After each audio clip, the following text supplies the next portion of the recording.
sa church. Salamat sa pag-iingat. Nung Sunday, salamat sa Panginoon na pagama talaga nung Sunday, nag-LBM. Salamat sa Panginoon na naka-survive maghapon. At salamat din sa Panginoon na bagamat may nangyari nga doon sa amin sa TV, salamat at nakapagbiyahe, talaga pagdating doon sa amin talaga akala ko mahimatay na ako pupunta, talagang nangihina pero nakarating pa rin sa bahay. Pagdating sa bahay nakaraos. Salamat sa Panginoon na talagang sa kagalingan, bagamat talaga 2 araw akong nagbawas. Talaga salamat sa Panginoon sa kalakasang binibigay niya. Salamat din sa Panginoon sa kagalingan sa mga pamangkin ko, talaga papalit-palit yung 3. At salamat sa Panginoon sa provision na ipinapagkaloob sa kanila doon. Salamat sa Panginoon sa pagbibigay ng talagang pag sa Panginoon mo ibinigay ang lahat ng mga alalahanin mo. Bagama talaga pag tuwing aalis ako na nandun yung tulad ngayon, may sakit na may bago ako balis, may sakit si Papa. Pero ipinagkapatiwala ko yun sa Panginoon na Panginoon na mismo ang magpagaling sa Kanya. Ang aking prayer request po yung kagalingan ni Papa at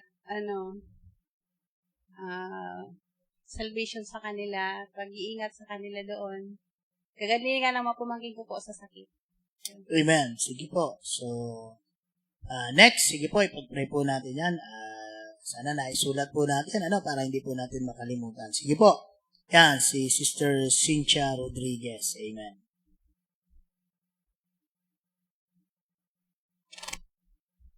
Magandang gabi po sa ating lahat, lalong-lalo na po sa ating Panginoon. Ako yung nagpupuri at nagpapasalamat sa Panginoon sa patuloy niya pagbibigay ng kalakasan, lalo na po sa patuloy niya pag-iingat sa amin tuwing gabi kasi talagang bagamat may kaba, pero salamat sa Panginoon at nandyan siya. Salamat sa Panginoon sa kanyang mga salita na nahayag sa pamamagitan kanyang lingkod na si Pastor Paul. Salamat sa Panginoon sa patuloy na akin niya sa akin sa tamang landas na tatahakin. Salamat sa Panginoon na bagamat talagang medyo may nanggugo na sa bahay namin. Pero salamat sa Panginoon, ipinapabaya ko ang buhay namin mag-iina sa pag-iingat ng Panginoon sa amin.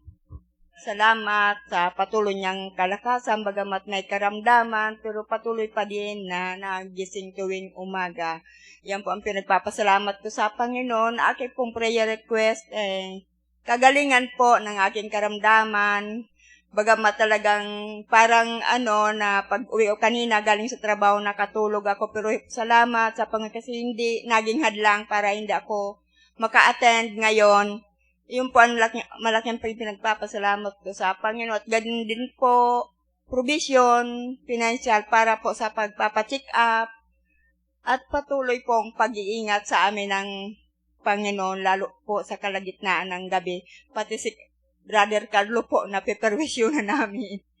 Kumbaga po talaga, doon po sa amin natutulog siya kasi kami lang talaga ni Kayla ang nandoon kasi siya rin nasa blue natutulog. Amen. Iyon po, binabalik ko po ang papuri at pasalamat sa Panginoon. Sige po. So, pray po natin, pag-iingat po kila Ate Cynthia sapagkat talaga pong napakadelikado po ngayon ng panahon.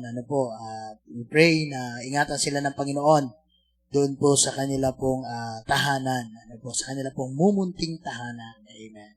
Sige po, si Ma'am Lilibet. Amen. Magandang gabi po sa ating lahat. Ako po nagpapasalamat sa Panginoon sa araw nito, naka-attend po ako at binigyan po ako ng kalakasan kanina po, nagpa-chem ako 13 po at salamat at natapos din ng maaga at nakahabol po ngayon. Ang prayer request ko po ay para po kay Ken. Kasi po natapos na po yung term niya. Sana po yung binigyan namin ng mga resume magkaroon po ng yung positive na result. Sana po sa LCC po para mas malapit. At saka po yung kapatid ko rin kasi po hanggang ngayon wala pa pong trabaho. At financial po sa pang araw-araw. Ayun lang po. Amen. Sige po. Salamat po sa Panginoon. So, ipag-pray po natin yan. Amen. Sige po. Sino ba po? Yan, Sister Arlene. Sige po. Good evening po sa ating lahat, higit sa ating Panginoon. Ako'y po'y nagpapasalamat, nagpupuri sa ating Panginoon sa patuloy na pag-iingat sa buhay sa araw-araw, binibigay ng kalakasan. At salamat po sa Panginoon dahil prayer request po dahil yung anak ko hindi na po gaano siyang dadaing po ng sakit ng tiyan. Salamat po sa Panginoon. Dahil hindi na po siya ganong dahil kanong mga nakaraan po halos kaduwang araw po nagdadaing siya na makulugan tulak. Kaya ngayon, salamat sa Panginoon dahil sa prayer request ko po na panalangin. Ayun, hindi na po ganong nananaktan siya. Kaya yun, salamat po sa kagalingan ng may mga karamdaman. Ang prayer request ko po ay patuloy pong kagalingan ng may mga sakit at higit ko doon sa aking anak sa pananak ko ng tiyan. Yun lang po. Sa Diyos ang papuri at pasalamat. Amen. Sige po. Salamat po sa Panginoon. So, ipag-pray po natin yan. Po? Sige. Sino pa po? Amen. Ayan, si Sister Kate. Amen. Magandang gabi po sa bawat isa at sa Panginoon. Nagpupuri po ako at nagpapasalamat sa Panginoon sa mga nakaraang araw, sa kanyang biyaya po. Patuloy na bibigay ng biyaya po sa pamilya namin. Kahit na last week po ay hindi po na kompleto yung araw ng trabaho ni Renz, ay patuloy pa rin pong nagpo-provide ang Panginoon sa pang-araw-araw pong gastos. Kahit po, pinagdudugtong-dugtong ay nakaka-survive naman po at pinapasalamat ko po yun sa Panginoon. At pinapasalamat ko din po sa Panginoon na yung pag-aasikaso ko po ng mga papeles po sa Aleco para po magkaroon na ng kuryente sa bahay ay yun po medyo smooth naman po yung yung pag-asikaso noon at prayer request ko po ay provision po kasi magpapa-sketch po. Kailangan daw po ng bayad sa professional na parang master electrician po. Yun po yung next. Nasa city pa po ang yung mga requirements na inaasikaso ko po. Tapos pagkatapos po mabigyan ng certificate na galing sa city po. Sa Aleco naman po yung next na po. Yun pinagpe-pray po namin na provision para sa papeles po ng mga kailangan at pampamasahe din po. Yun lang. Binabalik ko po ang papuri at pasalamat sa Panginoon. Amen. Sige po, ipag-pray po natin yan kasi talagang mahirap po ngayon new connection sa Aleco kasi nabi na po nilang requirements. Hindi po katulad noon, umattend ka lang ng seminar, bukas na bukas din ay meron ka ng kuryente. So ngayon po, medyo pahirapan. Kaya, tsaka magastos. So, ipag-pray po natin yan. So yun po, sa ating pong GC, nagpapasalamat po si Ma'am Jing na sila po iningatan ng Panginoon sa kanila pong pagbiyahe, papunta po sa Manila sapagkat si Brother Jingrick, yun na nga po ay na-hospital po sa Diliman. And ipag-pray po natin yung kanya pong fast healing ni Brother Jingrick. And then, gayon na rin, pagbalik po nila Brother Eric from Manila to Bicol naman po. So, patuloy natin silang ingatan at patuloy natin silang ipag-pray na ingatan sila ng Panginoon. Po. So, kaya hindi po sila ngayon nakadalo kasi nandoon po sila ngayon at kasama po ni Jingrick. So, ipag-pray po natin yan. Amen. Sige, sino po? I think last to po siguro, yan, si Lola Florentina. Amen. Magandang gabi po sa ating lahat. Pupurit ng salamat po sa Panginoon sa kalakasan po na pinagkalugod sa gabi ito para makadalo at sa mga biyaya sa mga nakaraang panahon, lalo na po sa kalakasan ng katawan at spiritual po. Salamat po sa lahat ng biyaya na pinagkakaloob niya po tuwing umaga na muling nagigising sa kagalingan na minsan may nararamdaman masakit at nawawala rin. Salamat po.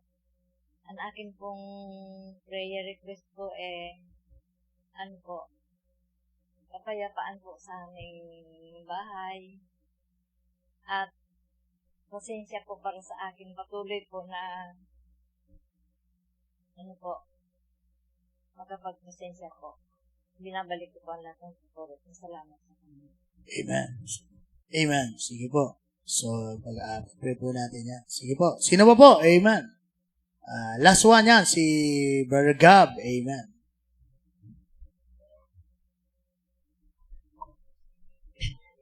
Parang nanalo si Gab. Amen. Amen. Magandang po sa ating lahat. Magpasalamat po ako sa Panginoon dahil muli nakatin po dito sa Amen. magpasalamat po ako sa Panginoon sa patuloy na pag-iingat at gabay sa araw-araw at sa amin sa pag-deliver at sa mga pagpapala na binibigay mo sa amin. At prayer request ko po ay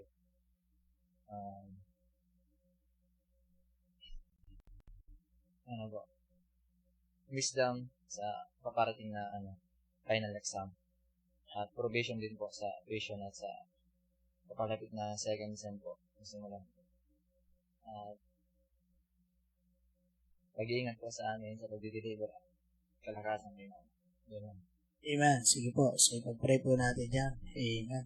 So, sige po. Yung ating mga estudyante, I think, ay talagang napalapit na po ang inyong pong mga exams. So, ipag-pray po natin sila na patuloy na bigyan ng wisdom. May habol pa po. Amen. Wala na. Binigyan yung microphone. Hindi, sige. Si Angel. Amen. Yan. Last one, si Angel. Amen. Sige po.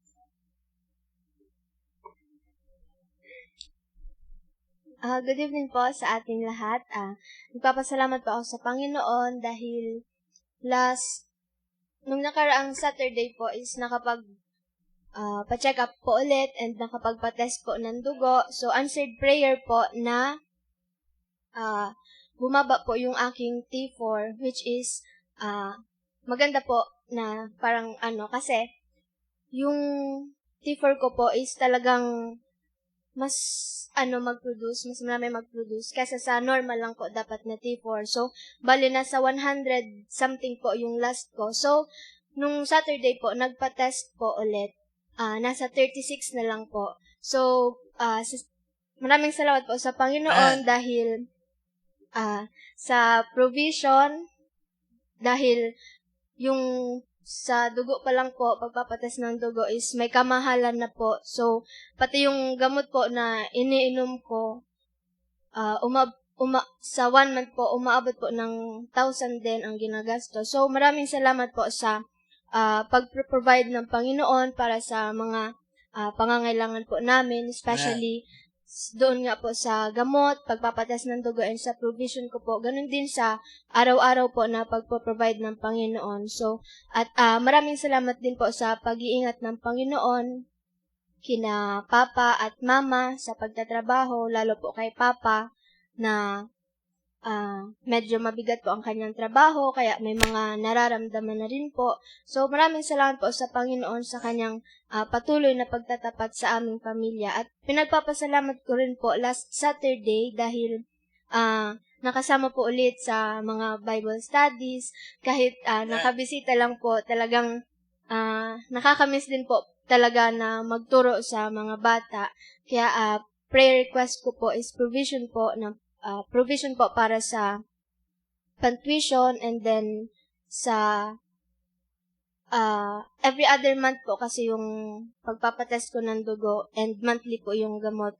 So, provision po ng Panginoon para doon. And ngayon pa lang po, ipapag-pray ko na po, maayos na SCAD po next sem. So, yun lang po. Binabalik ko po ang papuri at pasasalamat sa Panginoon. Amen. Sige po. So, ipag-pray po natin yan. Amen. So, yung inyo pong mga narinig na isulat po na mga prayer requests ay banggitin po natin sa ating pong silent prayer. Ano po? So, sige po, magkaroon tayo ng I think mga 5 minutes po na silent prayer. Pwede po sa inyong upuan, pwede po dito po sa altar. Ano po? Sige po, let us pray.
Sige po, amen. So, diretso po tayo, amen. So, tayo po'y dadako na sa isa sa pinakamahalagang bahagi ng ating pong pagsamba sa ating pong programa ngayong gabi. Ito po ay ang pakikinig ng salita ng Diyos. Kaya tawagin po natin ang ating pastor para po sa pangaral ng salita ng Diyos.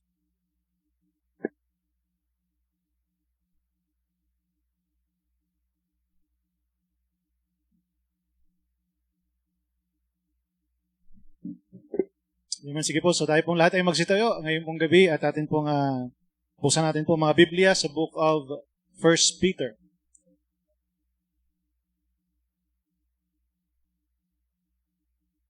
First Peter chapter 4.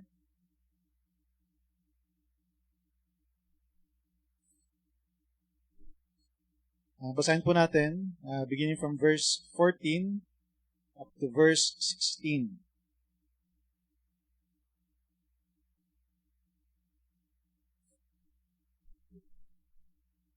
Okay, 1 Peter chapter 4, verses 14 up to verse 16. Let's read all together.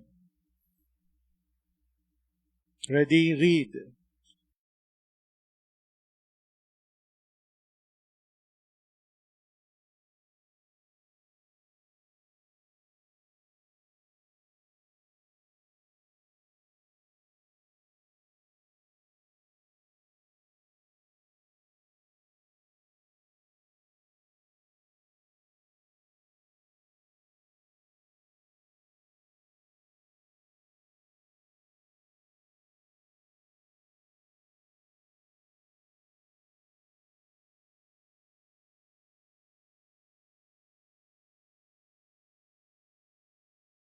Aming Diyos, salamat po ngayon pong gabi, Panginoon, sa pribilehiyo at pagkakataon, O Diyos, na kami po ay makapag-aral ng inyong pong mahahalagang mga salita. Tunay nga po, Panginoon, na ang halaga ng inyong pong salita ay higit pa sa ginto.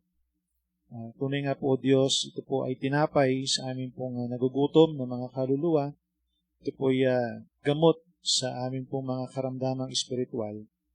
Ito po, Panginoon, ay kalakasan sa panahon na kami po ay nakakaramdam at nakakaranas ng panghihina. O Diyos, salamat po sa araw po ng Miyerkules, Panginoon, na patuloy po na nagdadala ka ng mga mananampalataya. Nakikibahagi, Panginoon, sa kabila ng kapaguran sa buong maghapon, ay inyo po sila, Panginoong, binibigyan ng karagdagan at ibayong kalakasan, Panginoon, at yun din kasigasigan sa pakikinig at pag-aaral niyo pong salita. Dalangin po namin, Panginoon, ang niyo pong banal na Espiritu ay sumama po sa amin ayon sa niyo pong pangako. At hayaan niyo po, Panginoon, na ang gabing ito, O Diyos, ay magbigay ng kaluguran at kapurihan sa iyo sa pamagitan ng malaya at makapangyarihan pangangaral niyo pong salita. O Diyos, patawad po sa mga pagkakasala. Pagindapatin niyo po kami, Panginoon, sa inyo pong harapan at sa pagtanggap ng inyo pong biyayang ito, Panginoon. Sa inyo po, O Diyos, ang lahat ng papuri, kaluwalhatian, pidalangin sa pangalan ni Jesus. Amen. Please be seated. God bless you. So, dyan po sa atin binasa, mga kapatid, yung salita po dyan na nais nating bigyang diin ay yung salita pong verse 14.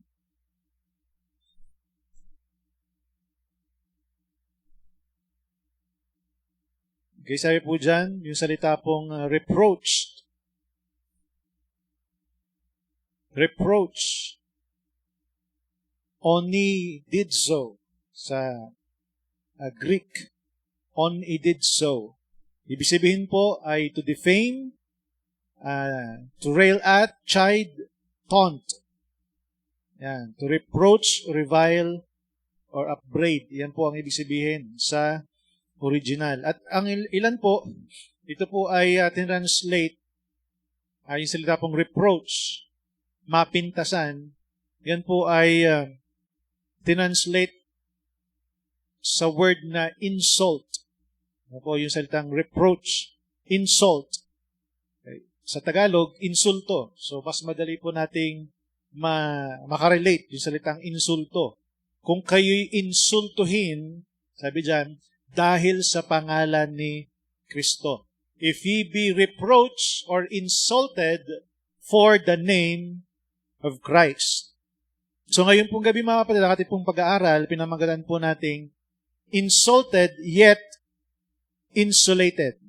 Insulted yet insulated. Ibig sabihin po, bagamat makakaranas ka ng insulto, pero dahil namumuhay ka bilang isang mananampalataya, ikaw ay insulated. Ibig sabihin, hindi ka dapat maapektuhan. Okay? Ibig sabihin, kumbaga sa kaldero na mainit, okay? Mainit yung kaldero, yung takip ng kaldero, okay? Bubuksan mo yung takip ng kaldero, pagka hinawakan mo directly ng iyong kamay, papapasok ka. So, anong kailangan mo?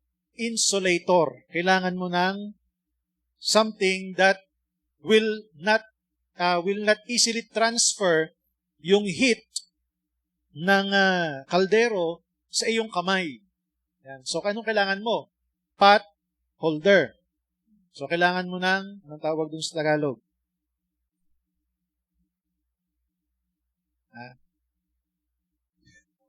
Basahan. Sapin. Wala tang Tagalog noon, ano? Walang Tagalog sa pot holder. Mahirap isipin yun. Mamaya, makakamaisip natin bago matapos. Ano po? So, kinakailangan mo ay ma-insulated ka. Ibig sabihin, para hindi mo maramdaman yung init ng kaldero. So, ganun din po mga kapatid. Yung init ng insulto na atin pong mararanasan bilang Kristiyano ay hindi mo dapat indahin bilang mananampalataya. So, ang tanong, paano? Paano natin ma-insulate ang ating sarili sa mga insults na atin pong pwedeng tanggapin dahil sa pangalan ni Kristo? At ito po mga kapatid, napakahalaga sapagkat kung ikaw ay mananampalataya sa panahon ngayon, ay madali tayong makatanggap ng insulto. Especially kapag ikaw ay maninindigan sa katotohanan, kung maninindigan ka sa tama, talagang pwede kang makatanggap ng insulto. Kaya nga po, bilang mga Kristiyano, dapat, hindi po tayo yung pinanggagalingan ng insulto. Hindi tayo yung nang iinsulto. Pero dapat, handa tayong tumanggap ng insulto, okay, dahil sa, sabi po dyan sa atin pong verse, for the name of Christ. Dahil sa pangalan ng Panginoong Hesukristo. So, how can we be insulated from insults? Yan po ang atin pong pag-aaralan ngayon pong gabi. Now, sabi sa verse 14, if ye be insulted for the name of Christ, happy are ye, for the Spirit of glory and of God resteth upon you. On their part, He is evil spoken of, but on your part, He is glorified. Kung kayo'y insultuhin dahil sa pangalan ni Kristo, mapapalad kayo sapagkat ang Espiritu ng kaluwalhatian at Espiritu ng Diyos ay nagpapahingalay sa inyo. So number one mga kapatid, paano natin ma-insulate ang ating sarili sa insults for the name of Christ? Number one is to abide in God's presence. Ano pong salita na ginamit po dyan sa verse 14? The Spirit of glory and of God resteth upon you, abides in you. Okay? So nananatili sa iyo yung presensya ng Diyos. God's presence is in you. Yun po ang pangako ng Panginoon. This is a very good and glorious promise sa mga mananampalataya. Kaya sinabi niya, mapapalad kayo kapag kayo'y ininsulto. Kapag kayo ay sinabihan, siniraan, pintasan dahil kay Kristo, mapalad kayo. Why? Sapagkat ang pangako ng Panginoon, the Spirit of God rests upon you. Yung pinaka-presensya ng Diyos ay iyo pong mararanasan. Okay? So you will abide in God's presence.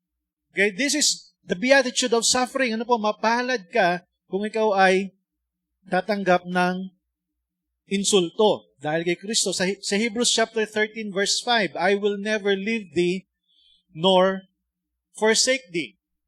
Yun po yung pangako ng Panginoon. Mananatili siya sa iyo hanggang sa wakas. Ganun din sa Matthew chapter 28, kung na nagkakamali sa verse 20. Tama po ba? Matthew 28 verse 20.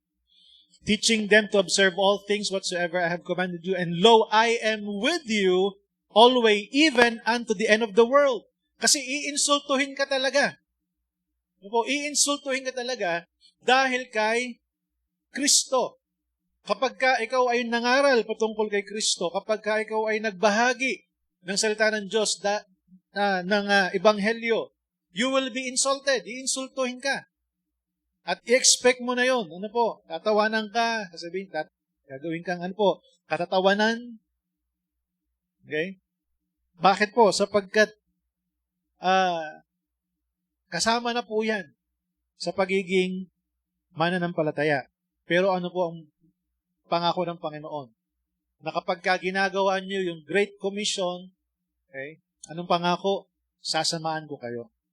Sasamahan ko kayo. And doon mo talaga madadama, mararanasan yung presensya ng Panginoon when you are being insulted for the name of Christ. Kapag pinupunitan ka na ng truck sa harap mo at duduraan ka sa harap, mukhaan, talagang mumurahin ka dahil sa iyong pag-share ng gospel, doon mo talaga mararanasan, mga kapatid, yung comfort ng Panginoon. At yun po, mga kapatid, yung namimiss ng iba. Bakit? Kasi hindi mo ginagawa yung Great Commission. Kaya hindi mo naranasang insultuhin dahil kay Kristo. Kaya nga, mga kapatid, ang pangako ng Panginoon, the Spirit of glory and of God resteth upon you. So every Christian who suffers for Christ stands under a unique manifestation of the Spirit's presence that the world cannot see. So hindi po ito makikita ng mundo, pero mararanasan mo yung presensya ng Panginoon. Mararanasan mo. Talagang magugulat ka. Kakaibang presensya talaga. Ang mararanasan ng isang mananampalataya kapag siya po ay nanindigan sa kanya pong pananampalataya. And ito po, mga kapatid, ay exclusive. Exclusive. Hindi ito basta-basta mararanasan ng mga Kristiyanong laging umiiwas sa umiiwas na masabihang Christian, umiiwas na masabihang kang kakaiba, na umiiwas ka na masabihang kang weird. Okay? Gusto mo, pagka kasama mo yung mga unbelievers, hindi mahahalata na ikaw ay Kristiyano. Yun ang gusto mo. Gusto mo, ikaw ay in sa kanilang mga gawain, sa kanilang mga kwentuhan, sa kanilang mga tawanan, sa kanilang mga kalokohan. Gusto mo, isa ka pa sa nangunguna sa kanilang ginagawa. Why? Sapagkat ayaw mo nga na ma-brand ka na ikaw ay panatiko, na ikaw ay Bible believer, na ikaw ay born again, na ikaw ay praise the Lord. Ayaw mo yun. Pero mga kapatid, when you are suffering, sharing the name of Christ, you will be reproached. You will be insulted. Pero mga kapatid, ang pangako ng Panginoon, yung kanyang presensya mananatili sa iyo. Yan po yung blessing, mga kapatid, sa mga mananampalataya. But, ito po, mga kapatid, tingnan po natin sa verse 15. But, sabi dyan, but let none of you suffer as a murderer, as a thief, as an evildoer, as a busybody in other men's matters. Ito na po. So, para tayo, mga kapatid, manatiling insulated, una, mga kapatid, you are insulated when you are abiding in God's presence. Kapag kasama mo ang Diyos, talagang hindi mo ganun mararanasan yung insulto. Okay? Sa kabila ng, mga kapatid, sa kabaligtaran, you will rejoice, sabi sa verse 14. You will be happy, sabi sa verse 14. Happy are ye. Okay? Kabaligtaran. Hindi mo ituturing ang sarili mong kawawa. kundi talagang ituturing mo ang sarili mong mapalad. Okay? But, hindi lang yun mga kapatid. Sa verse 15, para manatili kang insulated from insults, ano pong sabi sa verse 15? Let none of you suffer as a murderer.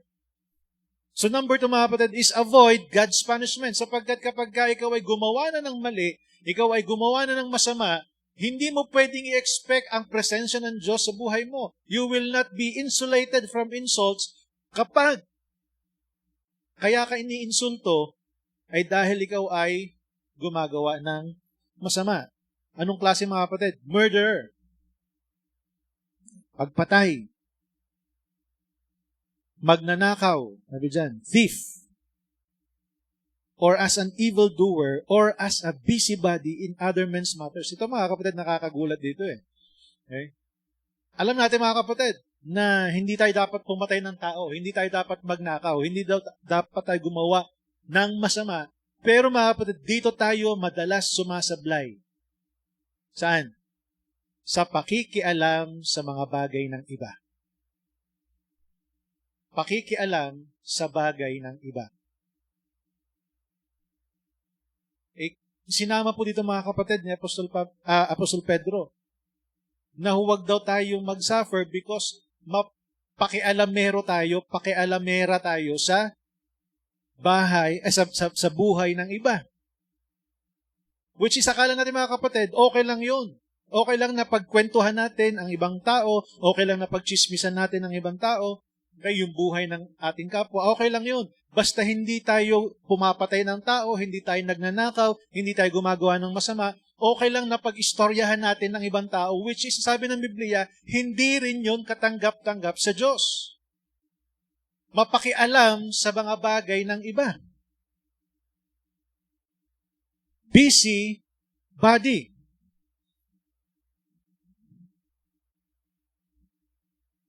Noong kaliitan pa po ni Ezra, tuwing yan po ay papasok sa school, ihahatid ko sa school. Magbumotor kami. Ihahatid ko sa school. May i-recite kaming verse. Kasi lagi po yung napapagalitan. Bakit? Nakikialam sa katabi. Malikot po yan. Maraming kahit hindi, wala na siyang kinalaman, pakikialaman niya yung kanyang mga kaklase. At minsan, yan po yung napagalitan. Kaya tuwing pupunta kami sa school, anak, Ezra, recite the verse. Ano yung verse yun? 1 Thessalonians chapter 4, verse 11. 1 Thessalonians chapter 4, verse 11. Yan. Memorize ito ni Kuya pagka pinarecite nyo sa kanya. Kasi elementary, maliit pa yan, i-recite niya yan. And that you study to be quiet and to do your own business and to work with your own hands as we commanded you. Pag-aralan mo na maging matahimik sa school.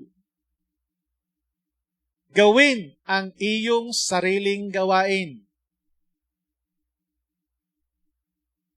At ano daw? Magpagal ng iyong sariling mga kamay. Gaya ng aming ipinagpilin sa inyo. Bakit mga kapatid? Sapagkat karamihan po sa atin, sa sobrang busy natin sa buhay ng iba, nakakalimutan na po nating gawin ang ating sariling gawain. Sa sobrang nating dami ng iniisip, yung gobyerno, yung buhay ni Saldico, yung buhay ni Bongbong Marcos, lahat na yan. Lagi na lang yan umiikot sa sa isip natin. Ito, merong ganto ganyan. Ang dami nating mga pinakikialaman to the point, mga kapatid, na hindi na po tayo nakafocus sa atin pong sariling buhay. Hindi mo nga nagagawang mag-pray. Hindi mo nga magawang magpalago ng iyong buhay espiritual sa pamamagitan ng pag-aaral ng salita ng Diyos. Pero ang dami nating pinakikialamang buhay na wala naman tayong kinalaman. Ang galing natin makialam sa buhay ng iba.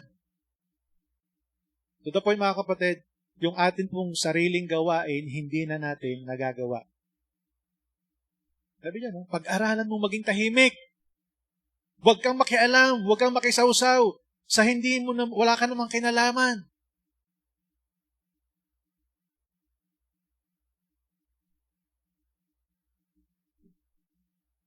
Bakit, mga kapatid? Yung salita pong busybody, tingnan po natin. Balikan natin, 1 Peter chapter 4.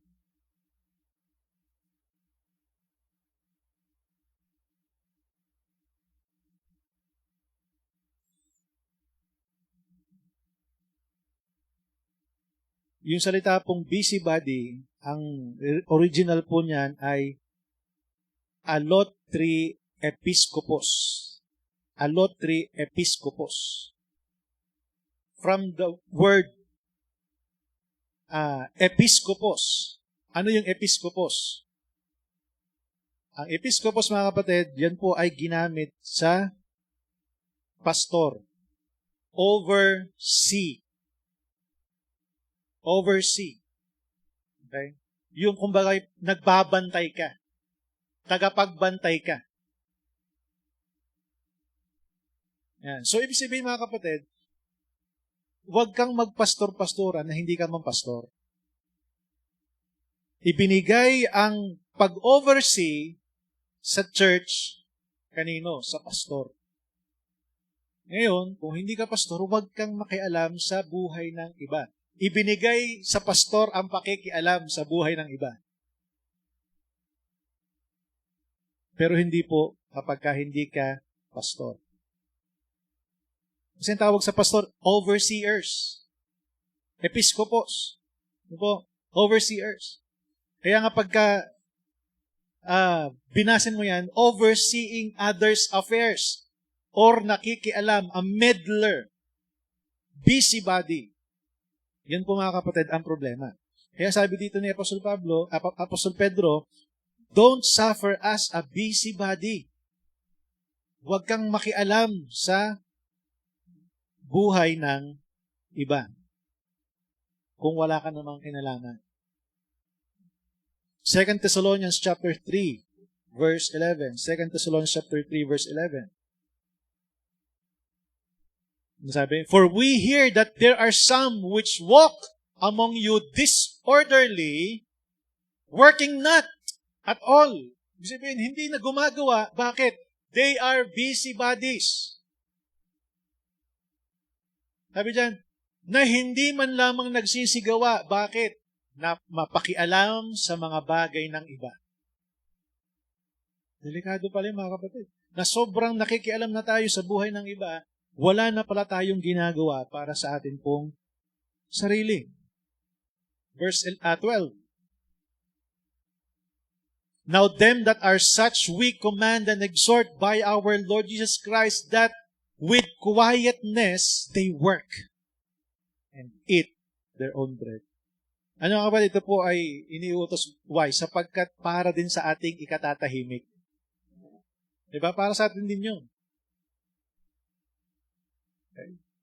You're so busy sa iyong sariling progress, sa iyong sariling buhay, sa iyong pananampalataya, sa iyong goal, sa iyong mga pangarap, ano po, sa iyong trabaho, sa iyong mga responsibilities, na wala ka ng time para makialam sa buhay ng iba.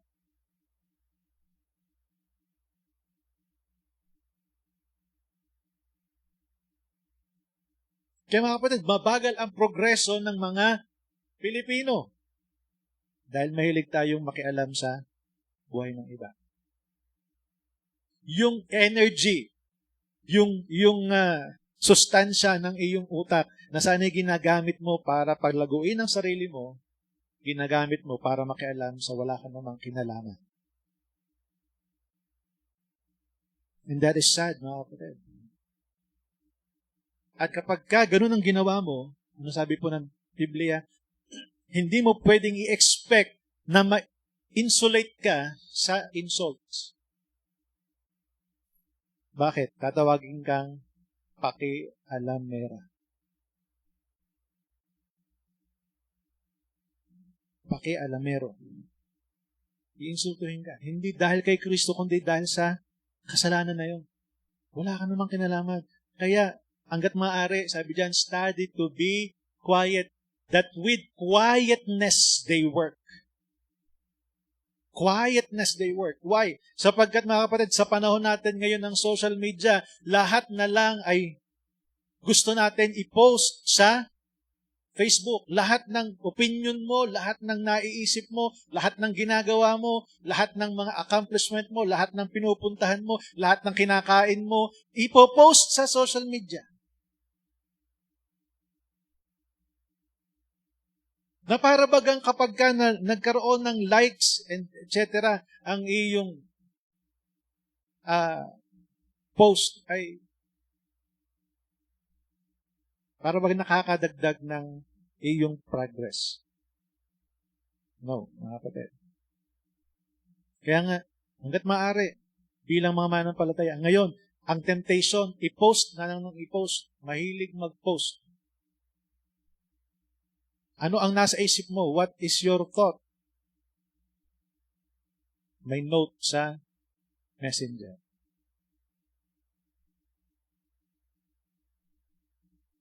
I-avoid natin mga kapatid, huwag na tayong dumagdag sa clutter, sa kalat. Nagdadagdag ka ng kalat. Yung walang kamalay-malay, nagbukas ng messenger niya, ay nando doon sa note mo. Di ba, picture mo, tapos may note sa taas. May sinasabi ka. Na-curious, pinindot. Ano yung sinasabi nito? Ang tanong, nakatulong ka ba? Hindi, nakadagdag ka ng kalat. Kaya mga kapatid, huwag tayong masanay na lagi tayong nag-iingay. Matuto tayong maging tahimik sa paggawa sa buhay na ito. Kung hindi mag-glorify ang Panginoon, shut your mouth. Why? Sapagkat we avoid God's punishment. Eh, di ba, Pastor, meron tayong kalayaan? Yes. Pero sabi nga ng Biblia, hindi lahat ay nararapat. All things are lawful unto me, but not all things are expedient. Magsigawang may katahimikan. Hayaan mo ang mundo. Noong unang panahon naman, walang ganyan.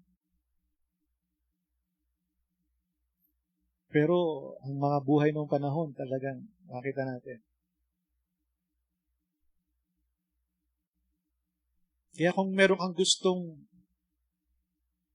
patamaan ng iyong note, i-PM mo na lang, please. PM mo na lang. Kasi mag-iisip pa. Lalo pagka yung magaling kang mag-post ng, ano yan, parang cryptic. Yung para bagang mahiwaga. Ano kaya ang ibig sabihin niya dito? Paalam, Pinas. Ano ibig sabihin niya? Ito mag-abroad o... Ba't yun ang naisip ko? Kasi mga kapatid,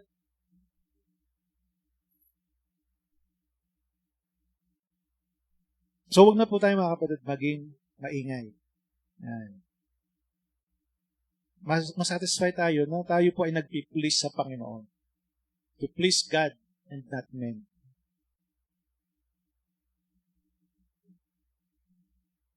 First Peter chapter 3 verse 17. Mga kapatid, 1 Peter 3:17. Ba't tayo napunta doon? Ano? For it is better if the will of God be so that ye suffer for well-doing than for evil-doing. Tanggapin natin mga kapatid, na minsan gagawan tayo ng masama, wag lang tayo ang gagawa ng masama sa iba. Yan po yung sinasabi ng Biblia. Hanggat maaari, mga kapatid.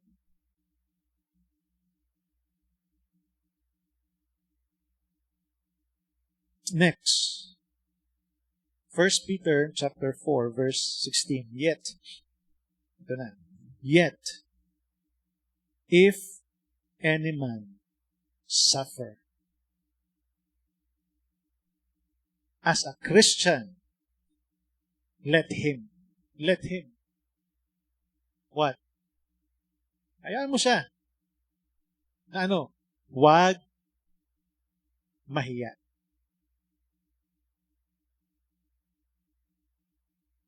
So, hindi ka nag-suffer dahil sa paggawa ng mali. Hindi ka nag-suffer dahil sa pagsasalita ng mali. Hindi ka nag-suffer sa pakikialam sa buhay ng iba. And yet, you suffer because you live a godly life, a righteous life. You suffer because of your biblical stand. You suffer, why? Because gusto mong dalhin ang taong ito sa paanan ng Panginoon. Gusto mo siyang iligtas sa kapahamakan.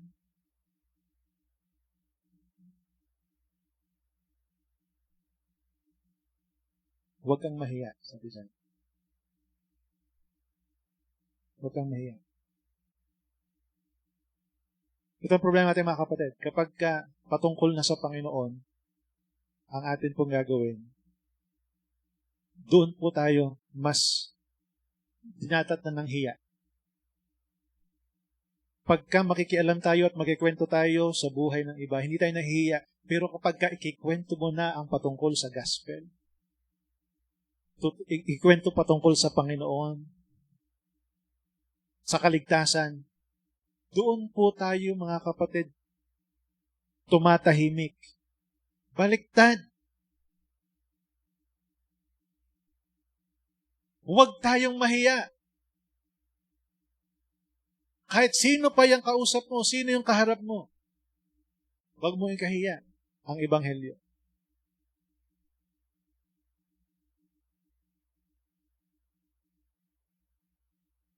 Let him not be ashamed. So number 3 mga kapatid, how to be insulated. Number 3 is accept God's purpose. Tanggapin mo yung purpose ng Diyos. If God's purpose ay tawanan ka, hiyain ka, huwag mong ikahiya yun. Ito sabi dito, but let him glorify God on this behalf. Let him glorify God. Luwalhatiin natin ang Diyos. Ano po sabi sa 1 Peter chapter 2? Bakit tayo po mga kapatid hindi dapat mahiya sa pagiging Kristiyano? Ba't nga? Ang tanong mo natin sarili natin, bakit ba ako nahihiya? Ba't ko ikinahihiya ang pagiging Kristiyano? Ba't ko ikinahihiya ang Ebanghelyo? That's the question. Meron bang nakakahiya sa gospel? Wala po, mga kapatid. Walang nakakahiya sa gospel. Kasi, baka mag-iba ang tingin sa akin. Now, kung hahayaan mo yon ang magdikta at pumigil sa iyo, kapatid, kung ano yung magiging tingin sa iyo ng iba, hindi mo magagawa yung dapat mong gawin. Kaya nga sinabi ni Pedro, mga kapatid, huwag mong intindihin, huwag mong isipin kung ano yung sinasabi nila tungkol sa iyo. Ang intindihin mo kung ano ang sinasabi ng Biblia ng Diyos tungkol sa iyo. Sino ka ba? Hindi yung sinasabi ng tao na sino ka, kundi yung sinasabi ng Diyos na sino ikaw. 1 Peter chapter 2 verse 9. But ye are, ang sabi, a chosen generation, a royal priesthood, a holy nation, a peculiar people. Anong sabi sa Tagalog? Kayo isang lahing hirang. Sino mga kapatid ang mahihiya kapag sinabing ikaw ay bahagi ng isang lahing hinirang? Hindi lupang hinirang, ha? lahing hinirang, isang makaharing pagkasaserdote. Pambihira, no? Matindi po yan. Royal priesthood. Makahari. Hindi makapresidente, ha? Makahari. Na pagkasaserdote. Isang bansang, wow, sana all. Isang bansang banal. Isang bayang pag-aaring sarili ng Diyos. Bahagi ka nito, mga kapatid. Kung ikaw ay Kristiyano, kay mananampalataya, you are part of this. Now, bakit? Upang inyong ipahayag.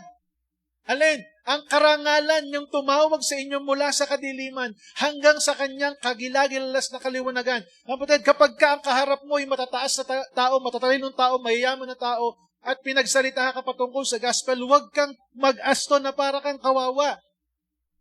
You are a representative of the King. You are a representative of the Creator of the universe.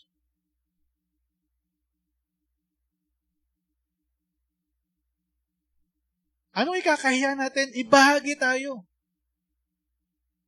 ng isang bansang banal. Lahing hinirang pambihira. Ano po? Once na ito na po ang mineditate mo, hindi mo ikahihiya ang Ebanghelyo.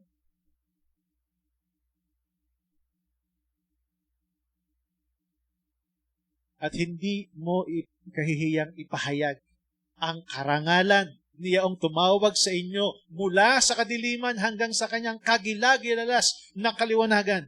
You are a representative of not of the United States of America, United Kingdom, United Arab Emirates. You are a representative of heaven.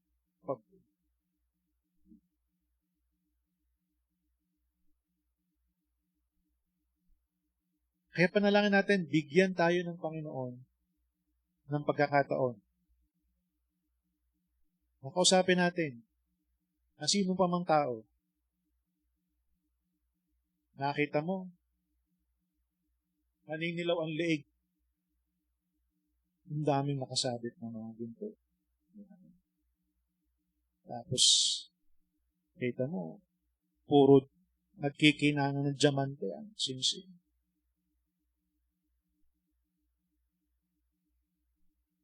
Ganda ng bihis. Ang ganda, bumaba sa isang mamahaling sasakyan.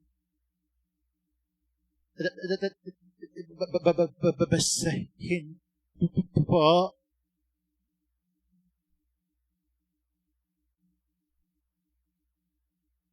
Ang lakas ng loob natin kumatok sa barong-barong na bahay. Tao po! Namimigay po kami ng babasahin sa inyo. Ang lakas ng loob pagka barong-barong, pero kapag sa gate na malaki, tapos may doorbell, ay walang tao.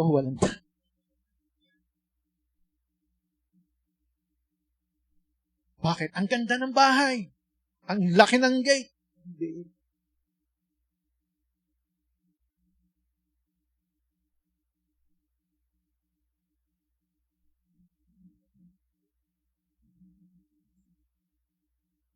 That will insulate us from insults, mga kapatid.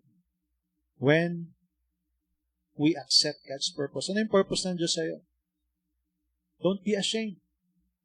If you will suffer because you are a Christian, don't be ashamed. Shame is the natural response of the world, and yet, sa mga mananampalataya, we have a supernatural response, and that is courage. To glorify God.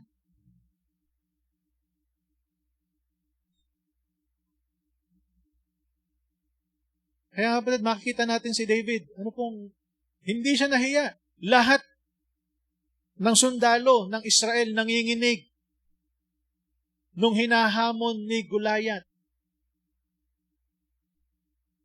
Sabi niya, I'm part of the God's people. Sino to? Sabi niya, sino tong uncircumcised Philistine na ito para hamakin ang ating Diyos. You see, ganun kataas yung kanyang tingin sa Diyos. Why? Every time na siya po'y nagbabantay ng tupa, wala siyang ibang inaawit kundi papuri sa kanyang Diyos. Ang minemeditate niya, gaano kadakila ang Diyos, gaano kakapangyarihan ang Diyos, gaano kasagana ang Diyos, gaano kayaman ang Diyos, gaano kaluwalhati ang Diyos. Yun ang kanyang laging minemeditate, mga kapatid. Kaya nung dumating siya sa harap ng isang higante, mga kapatid, hindi po siya na-intimidate, hindi siya nadaan ng insult. He was insulated. Why? Ang taas ang tingin niya sa Diyos. I'm called to glorify God. Kaya, ito mga kapatid, sa mga tatay, muli kong sasabihin sa mga tatay ng church na ito, huwag po kayong pumasta na parang kayo po ay kawawa. No. Tinawag po kayo na maging leader. Hindi lang sa tahanan po ninyo, ganun din dito sa church. Kung meron dapat naninindigan, tumatayo dito yung mga tatay. Mangunguna. Huwag niyong hintayin na yung mga young men ang mag-utos sa inyo. Tatay, kayo po ay dito. No. Kung sino yung mga tatay, kayo dapat ang may leadership.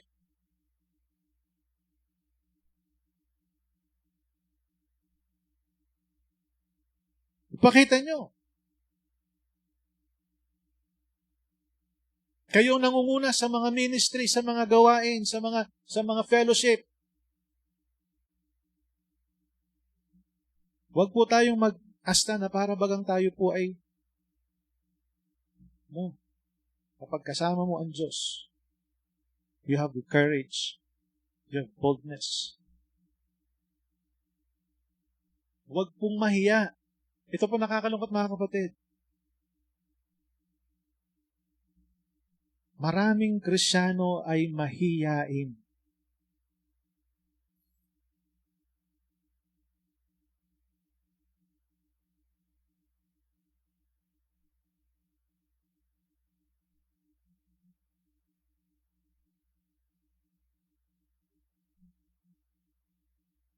Hindi mo naman i-represent ang sarili mo. You are representing God.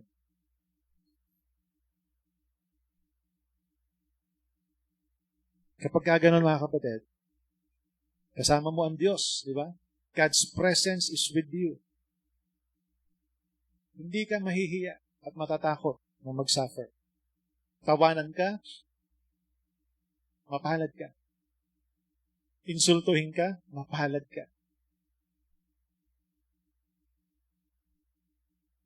Kaya bilang Kristiyano, mga kapatid, ano po ang pwedeng magpababa ng atin pong tingin sa atin pong sarili bilang mga anak ng Diyos? No.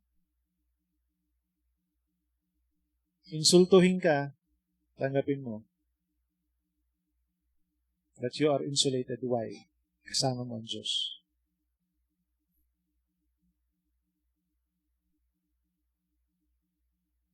So let us be bold, mga kapatid. Kaya kung meron po tayo dapat, mga kapatid, ginagaya, alam niyo kung sino? Si Apostol Pablo. Kahit sinong kaharap niya. Diba? Hinarap siya sa hari, hinarap siya kung kani-kanino. Hindi po siya natakot, mga kapatid.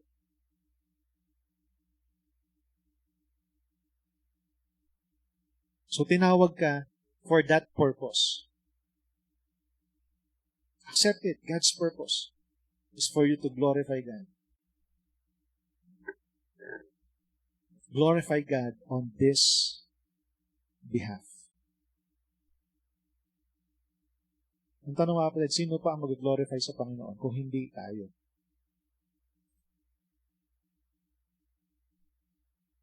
Sino pa?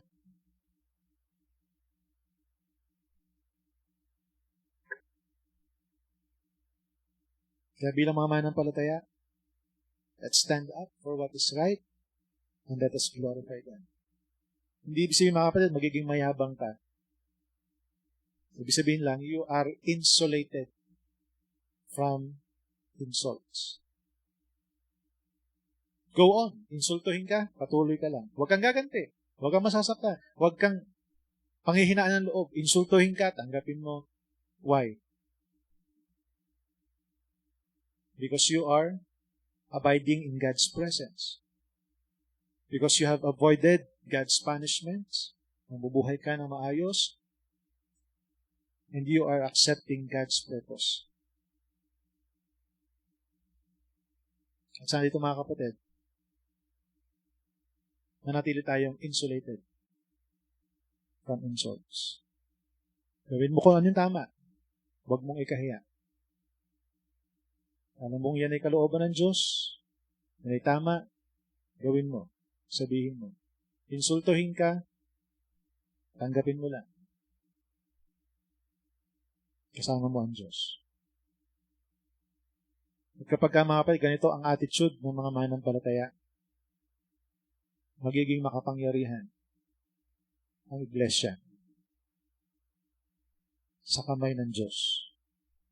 And that's what we want, mga kapatid.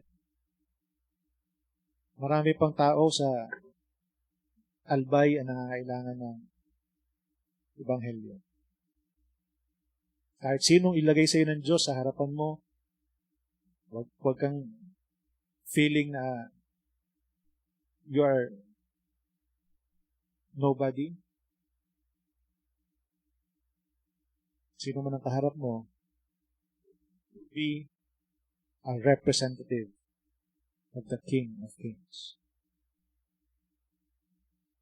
Ito po, magpapakapolitika ako, Ako po'y namamangha. Kahit anong bato ng mga insulto sa presidente, ang lakas ng loob ni Attorney Claire Castro, na ipagtanggol ang presidente. Ba't gano'n na lang? Ang lakas ng loob niya. Bakit gano'n? Hindi ko alam kung tama o talagang may mali ang presidente. That's none of my business. Alam na ng Diyos yun. Pero halimbawa, ang presidente ay gumagawa ng katiwalian, kasinungalingan, kamalian, hindi nagbabago si Claire Castro, ipagtatanggol niya ang presidente. Why? Ano tawag sa kanya? Presidential spokesperson. Ipinagtatanggol niya kahit mali na. Halimbawa lang hindi ko sinasabing mali. Kunwari lang.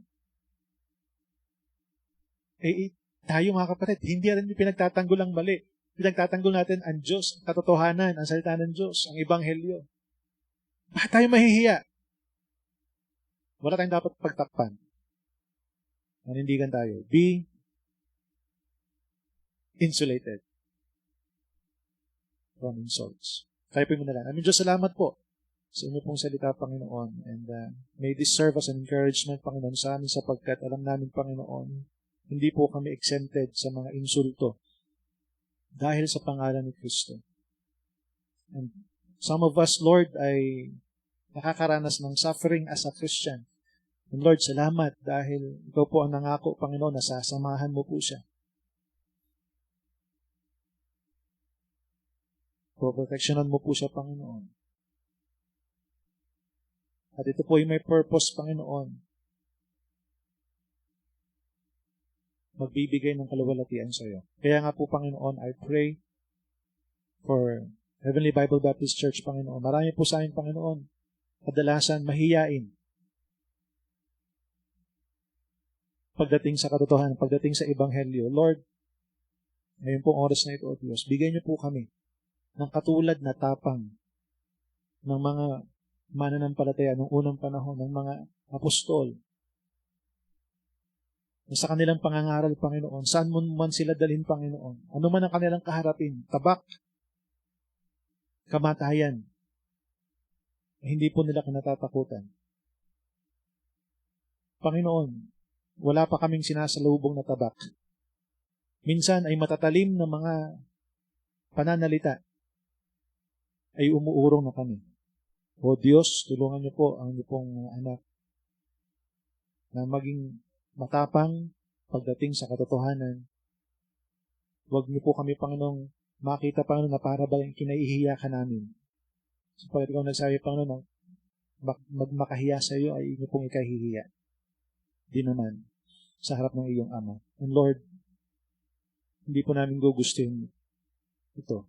Kaya, Panginoon, dalangin namin na punuin po namin ang aming pong kaisipan ng mga dakilat, makapangyarihan mga bagay, mga maluwalhating bagay tungkol sa Diyos na aming pong tinanggap na tumawag sa amin mula sa kadiliman tungo sa maluwalhating kaliwanagan.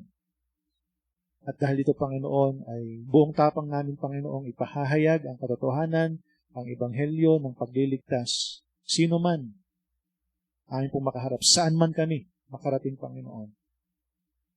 Ang ebanghelyo ay kapangyarihan sa ikaliligtas ng sino mang sumasampalataya. Kaya, Panginoon, muli, asahan niyo po, Panginoon, nawa ang mga manampalataya na magiging liwanag, Panginoon, sa kadiliman. Kung meron ka po, Panginoon, na hinahamon pa na mag-involve pa, Panginoon, sa soul winning, sa mga Bible studies, Panginoon. Hindi ka po tumatawag ng qualified. You qualify the called. Ikaw ang nagbibigay ng kakayanan sa iyo pong mga tinawag. Kaya, Panginoon, umaasa po kami na sa pagtugon namin sa panawagan, bibigyan niyo po kami, Panginoon, ng kakayanan, kapangyarihan. Salamat po, O Diyos, sapagkat alam namin, Panginoon, na hindi ka nagsisinungaling. Nung sinabi po ninyong ikaw ay sasa amin hanggang sa katapusan ng sanlibutan, ito po'y hindi biro, ito po'y hindi pagsisinungaling, ito po'y hindi hungkag na pangako. Ito po, Panginoon, ay matibay na bato na pwede naming tayuan. Salamat po, O Diyos, muli ngayon pong gabi. I-bless nyo nga po, Panginoon, ang kapatiran po namin. Meron po kami mga kahilingan, O Diyos.